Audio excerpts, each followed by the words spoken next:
तेजस्वी यादव का कहना है कि एलओसी जो है वो भारत के हिस्से में होता। सेना को छूट मिल गई होती तो शायद आज एलओसी हमारे हाथ में होता।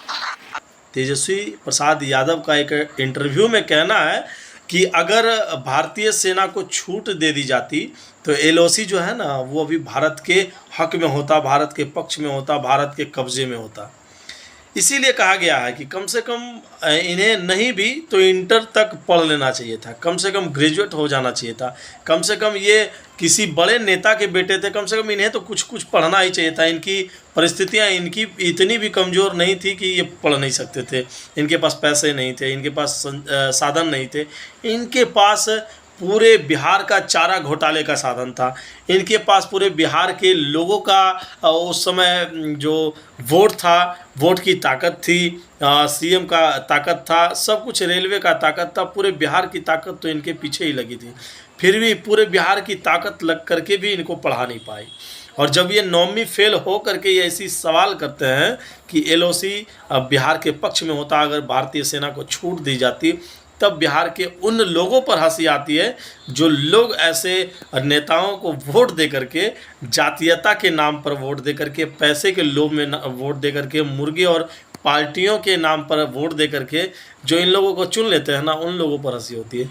उन लोगों के बच्चों के भविष्य पर हंसी होती है कि 500 का नोट लेकर के जो 5 साल के लिए आप नेता चुन देते हैं, वही बाद में आपको धुन देते हैं। एलओसी देख लीजिए कि एलओसी जो भारत का एक नियंत्रण रेखा से सीमा है, जिसके कि उस पार चीन और इस पार हिंदुस्तान है। और ये एलओसी जो है, एलओसी भारत के की एक नियंत्रण रेखा है। उसके बारे में तेजस्वी यादव का कहना है कि अगर भारतीय सेना को छूट दी जाती तो एलओसी भारत के पक्ष में होता। कम से कम एक बार आप नहीं पढ़े लिखे हैं तो गूगल पर भी तो सर्च कर लेते कि क्या होता है, क्या है एलओसी। कम से कम एक बार सर्च करके उसके बाद जवाब देते। आपने इतना भी ज़रूरी नहीं समझा, आप फटाक करके बोल गए। आपने ये भी नहीं सोचा, आपने ये नहीं सोचा कि भारतीय सेना को लेकर के आप इतनी बड़ी बात बोल रहे हैं, तो कम से कम सोच समझ करके बोले।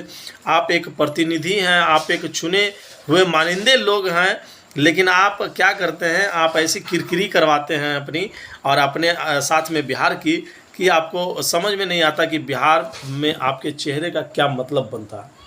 कम से कम कुछ बोलने से पहले आप सोच लीजिए तेजस्वी यादव कि एलओसी क्या होता है, पीओके क्या होता है। कम से कम इन सभी चीज़ों की जानकारी रख करके उसके बाद आप इंटरव्यू दें तो बहुत अच्छा होगा।